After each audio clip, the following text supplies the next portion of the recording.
Okay, so bear with me for a second. I know your screen is like really ugly and this is terrible. All of that will change in a second, I promise. But thing being, okay, ladies and gents, is I have an announcement. So, what's up, everyone? My name is Sargis11. Today we're back with a team analysis plus league announcement thingy.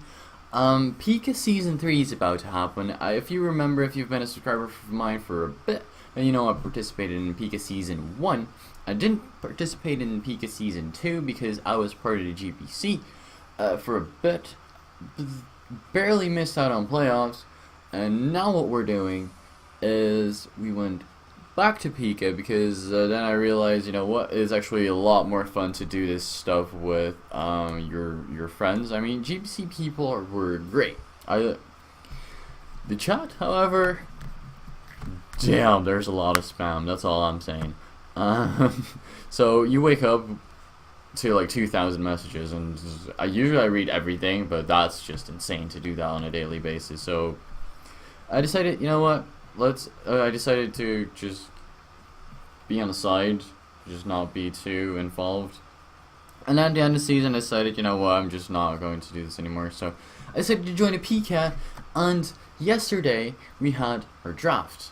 And we have 16 people now. So keep that in mind, because 16 people means that there are a lot less good mons you can pick, and I was actually in 15th place, so I don't even get wheel pick. I get almost wheel pick, but 15th place is meaning that 14 people before me can pick a lot of mons, so it's very likely that my round 1 mon, which is Jirachi, will get sniped. I really wanted to build around Jirachi. I've seen it. I've seen MV. I think it's MV or Chimpact.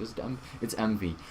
Use it in a GBA, and I really adore that. And I figure, you know what? Let's just do that. And actually, in season 1 and probably season 2, maybe Enter Peak, I'm not sure. Was something with going on with Robotnik, and he drafted Jirachi as well from leftovers, actually. And went to town with it. So I decided, you know what? Apparently, Jirachi is not all that popular in PICA, so why don't I use it? But I should have known that people do watch MV, and just draft that straight away. But so Rachi, surprise, surprise, got sniped. But that's not really that important because what I did get is what we're here for, right? So what I got. Round 1 is my tier 2 pick because we have the same thingy with it as a GBA. You have 400 free points to spend on any tier you like, and then you need 1 mega, 1 tier 1, 1 tier 2, 2 tier 3s, a tier 4 and a tier 5. So that would bring you with 11 mons total, and that's what we got. That's what everyone's got. So first one being drafted is Infernape, because Infernape is a very good tier 2 Pokemon, and I figured, well, there's so many good tier 1 Pokemon, and Jirachi got already sniped, so let me just get something I really want. And that was Infernape, because Infernape is super versatile and it's really good. I mean, Rock's Endeavor, physical, special, it can go bulky to completely shut down things like Bisharp. There are probably more. Weavile as well, it just shuts down Weavile as well, the bulky set. It has access to Slackov, a lot of boosting moves. I'm not sure if it gets bulk up, I'm not sure if it gets work up, I should really look at that before I do this kind of thing. But it gets access to Sword Stance, Nasty Plot, all that great stuff. So you probably know what Infernape does and what Infernape can do. And it's a really good Scarf, it's a really good band set, it's a momentum gainer with U-turn. So that's why I really wanted Infernape, and I figured, well, if I can't get Jirachi, I'm just gonna get Infernape. I was gonna get Infernape regardless because I wanted to draft Jirachi turn 1 and then Infernape turn 2, but I figured, well, I can't get Jirachi, then just insert random wall breaker for my tier 1, and let me just go into the tier 2. And since I got sniped, and since there were so many picks to go, because this is round number 2, which is coming right now, I wanted hazard removal, and I wanted something that would resist fighting, resist ground, and Infernape is weak to, and kind of just complement each other already. So we have a good core going already. So the second round pick, it may sound odd that my second round pick is a Crobat, but I just really wanted hazard removal, and there were so many picks going on, and there were already a couple of hazard removing Pokemon going, and actually a lot of Mons went in round 2, being Empoleon, being, well, Tentacruel. A lot of these defensive mons that can spin, get rid of hazards, went in round 2 or 3. And I'm, as you know, in 15th place for round number 3. So the odds were in my favor, so I figured, okay, I have to get hazard removal like, straight away because it's super important, and then I can just focus on whatever I like drafting. So Crobat is an ideal mon because it outspeeds the world already. And then it has coverage moves like Heat Wave, Giga Drain, Air Slash. Brave Bird just hits really hard, and it has Stab Poison, which is good against Fairy. So Crobat is kind of my Fairy switch, and I have another one coming up later. So Crobat is going to be great in League form. It has already proven that it can be by Gargleflop, by Shoddy if you watch the PPL. So Crobat is an all-around really good mon. That's why I picked it. For my round number 3, I picked Shaman because I was kind of wanted Tangrowth. I was really considering picking Tangrowth for my round 2 pick because I was sure it was going to go in the rest of round 2 or round 3, and that's exactly what happened. But as you can see, well, there's my notebook, but what I wrote down is that I really wanted Shaman, so this is actually the thing I wanted before Tangrowth, but I figured because Shaman has got a lot more offensive pressure than Tangrowth does. Tangrowth has got offensive pressure, but Shaman just has a lot better coverage moves and better stats. Better spread of its stats. Obviously, Tangrowth, I'm not sure about the HP stat. I think that's kind of similar, maybe. But Spadef Shaman's Spadef is a lot higher, Shaman's speed is a lot higher, so that's why I decided, you know what, let's just go with Shaman. And if Shoddy's watching this thing, this draft is starting to look a lot like the mons you like, and I actually considered drafting Skuntank as well, but that guy got sniped, so, spoiler, but I didn't get Skuntank. Maybe he'll never watch this, but whatever. So, round number 4 coming up, and that's just almost immediately after I pick up Shaman, and I decided to go and already finish my water fire grass core. So I decided to draft Slowking. Slowking is one of the more depth mons you could ever want. It's great with an Assault Vest. You can slap a Specs on it. It can actually be like Trick Room Belly Drum if you want to get really kinky. That's always an option. I've never done that personally, but it sounds so cool. Also gives a new feature to my team with the Trick Room, but the mons you've seen thus far don't really benefit from Trick Room as they're all pretty fast. Slowking gets great coverage, gets access to healing moves, is a great status distributor, having T-Wave and Toxic, and also Scald, which can potentially burn a lot of mons. So that's why I drafted Slowking. Slowking is just a god amongst men, and I decided to pick it up because it really complemented what I had drafted thus far.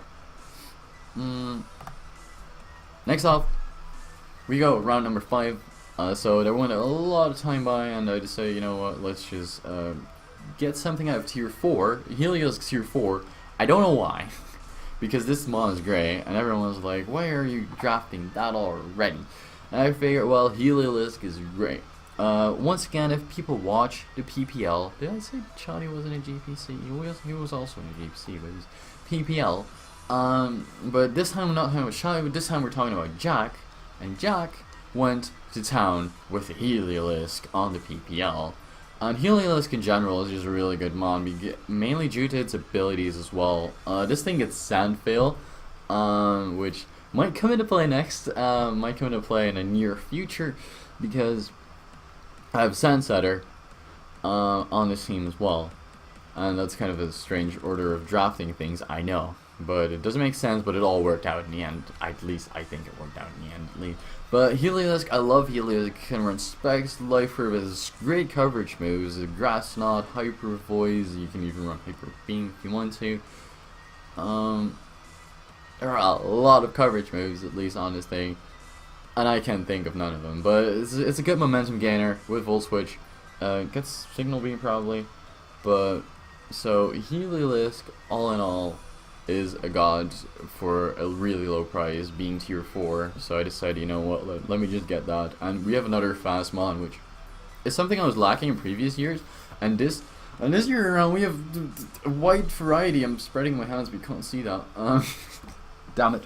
But yeah, I was lacking speed in other years, but this time around we are doing it right. This time around we are at least getting a lot of speed. So next off, we decided, you know, as kind of just I have a lot of walls that can. I have a lot of defensive mons that can also be used offensively, or the other way around. For example, in Fernic, I decided, you know what, let's just draft something that is a staple wall, something that can wall the majority of life, really. Hippowdon was still there in round number 6, and I was kind of happy to see that. Last season, Inter PICA, I think, I wanted to draft it first round, and it got sniped. Like, it's three picks before me. And this time around, I was just looking at, yeah, what am I missing? And I saw Hippowdon was still there, and I figured, you know what? Let's go with it. Let's just go with it. And so I drafted Hippowdon. I love Hippowdon. It's such a bulky mon. Its fist def is great. Its def is great. Also gets good coverage moves, so things cannot really set up on it. It's acts as a Stone Edge, Ice Fang, so Gliscor can't really set up on it. So Hippowdon, all in all, is just a great mon, and it's like near impossible to kill it if you don't have the right mons to do so.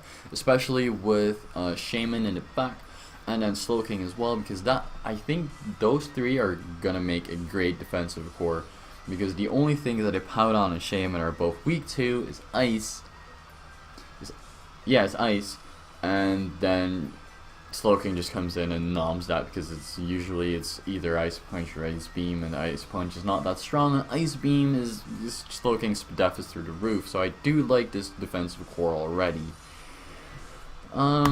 Next off, I wanted a wall breaker. I wanted another wall breaker. I have Infernape, but I really kind of want to run that physical the majority of the time, but then just catch people with their pants down with a grass knot or with something special. So I decided, you know what, there is still a tier 1 mon, and that's a great wall breaker. Both can be like run special and physical, mostly special probably, and just is a great wall breaker in general. So I decided to go with Hydreigon, and Hydreigon, if people have seen GBA season 4? 3 or 4? But Miguel put a lot of work in with Hydreigon. Hydreigon in general is just a big threat. So I decided to go with it. I've used Hydreigon a lot in UU because it's a great Scarfer, but I've only used its Scarf, maybe a Life Herb set once, but then Hydreigon kind of becomes slow. But with base 98 speed, it's actually kind of good in League format. So once again, we have another fast wall breaker. And something I can also gain momentum, so I have really a lot of mons that learn Volt Switch and U-Turn, and that's the way I like to play. Keeping pressure on the opponent, trying to make aggressive plays, trying to, just as I said, keep pressure on the opponent so they can't heal, they can't do what they wanted to do, because I decide to pace of the entire game. Next off, another stable defensive mon. I wanted something that I just wanted a Steel type. I wanted a Steel type, and now I got one that isn't actually weak to Earthquake. So I got Bronzong. I mean, it's a Levitator, but in this case, people mentioned this in the chat yesterday. The thing about Bronzong is that usually you bring Levitate because that's, in general, the better move, or the better ability to have in Bronzong, because ground is a lot more common. However, if you're preparing for specific teams, then it's also kind of likely, or just doable, or just justifiable. You can justify using Heat Proof on it. So Bronzong gonna be great on this team. It's going to be a rock setter, maybe potential screen setter, so Inferno can set up with a nasty plot or with storage down, so allowing that. Also gets, I think it gets Memento, it gets Explosion, so you don't really lose momentum and you get off a big hit on something, and it just walls a large proportion of the world. Bronzong's main job, as Gargleflot would say, is just sit there and laugh. You think you can touch me? Well, think again. So we go to number 9 already. So I'm kind of, yeah, this is a nice pace, I think. I needed a Mega, right? I really wanted Mega Blastoise to spin, to have another wave hazard removal. And then I was looking at Mega Alakazam because that was my in first place, I wanted Mega Absol. I wanted to get some extra points to spend on my free points, so I could draft instead of a tier 4, I could draft a tier 3. Maybe another hazard removal, maybe something with good coverage, maybe that would complement my team really well. And then I couldn't because Mega Absol got sniped, and then I figured, well, Mega Blastoise can, so I get a second option of hazard removal because I only have one thus far, being Crobat, and I don't really want to force it into that role every single game, or at least I don't think I want to. But both of them got sniped because someone drafted regular Blastoise, and the way it works with us, with our league, is that as soon as someone has the regular form, you can't draft the Mega form, but regular T-Tar has not been drafted as of yet. And what this also allows us to do is use regular T-Tar, so I can use Assault Vest T-Tar, Scarf Tar, Band Tar, all of that funky shit. But I can also use the very threatening Dragon's Mega T-Tar, or maybe even just make a special set with it, a or Rock Polish, Ancient Power, Dark Pulse, Ice Beam. I'm just dropping random coverage moves that this thing gets. But what I really like about this thing is that it gets pursuit, and not a lot of these things just aren't safe. They just aren't safe. So I'm less worried about the Lottie Twins for that specific reason. So next up, we got the obligatory Stoutland. I mean, Extra Drill got already drafted, and I didn't have enough points for that, and I wasn't planning on drafting either Hippowdon or Mega T-Tar, so I had no intentions of drafting Extra Drill at all. But now we have Stoutland. We have Stoutland, ladies and gentlemen, and Stoutland is just really good for tier 5. Because the reason Stoutland is tier 5 is because you kind of need a Sand Setter with it for it to be really effective, because otherwise it's not that great. It's fine, but it's not great. So that's why I decided to go with Stoutland, because it just, I was looking at tier 5 and there wasn't all that much that I wanted, and I could have drafted like Sand Slash, but that would be another water weakness, and I already had to with Powder on T-Tar, and just didn't like that. I have a bunch of resistances, I know that, but I figured there's not all that much useful, and I can get a Sound Force user or a Sound Rush user out of my tier 5, which is going to be great. So I decided to draft Stoutland. I really am happy with this pick because Waffles is going to do great. My last pick is going to be second wave hazard removal, and also something I was looking at. Maybe I should get a Fairy, and Aromatisse was still on the board. I don't know why Aromatisse was still on the board, because Aromatisse is great. And it's a good wish pressure, etc. But I got something that can do all of that and get rid of hazard. So it's a fairy type.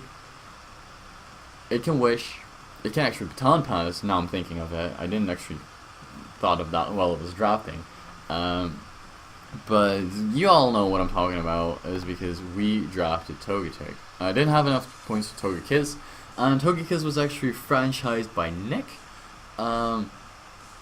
Because Nick is a yellow magic cunt, and that's what he wants to use apparently, so I mean, it's fine, I guess. But we went with Togetic, because I don't think I'll be using Togetic a lot, but as soon as I'm afraid of hazards, and I want Crobat to do another role, I'm kind of forced to bring Togetic or another wave hazard move, and I didn't have that as of yet, so I kind of wanted a second way of getting rid of hazards.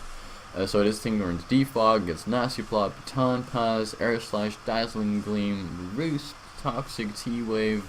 It gets very bunch of utility moves. Also has access to Heal Bell as well, which I don't think I had on my team thus far, or maybe that a random mon that gets it but has no business getting it, or I will just never know. But that's the entire team. I'm just gonna leave you with an overview of my entire team. because this is everything that I've drafted. So just going over it real quick, I drafted Infernape, Crobat, Shaman, Slowking, Heliolisk, Hippowdon, Hydreigon, Bronzong, Megateethor, Stoutland, and Togetic. So if you want to leave some comments like, okay, this is what you should do, this is what you're missing, but I kind of feel like I got everything. I have taunt users, I have toxic distributors, Crobat can't actually miss toxic, I have good coverage, I have a lot of speed. The unfortunate part is that I can't really use Trick Room to my benefit, even if I wanted to, or maybe with like a slow Banditar, I could make that work. I really shouldn't say this in my team analysis because this is kind of getting more in depth already than I kind of wanted it to. But I'm just really happy with this draft. If there's anything you think I need to change or could have been better, let me know in the comments below. I'm really curious of what you think about this draft. That's gonna be it for today. Hope you guys enjoyed, and I will see you all in the next one. Bye. One more question though. Do you want me to do team analysis video each and every week before for the opponent that I'm playing, or do you think, well, that's just kind of boring and lame, please don't do that? Because I'm kind of on that end of the stick. Oops. But that's gonna be it for today. Hope you guys enjoyed, and see y'all later. Bye.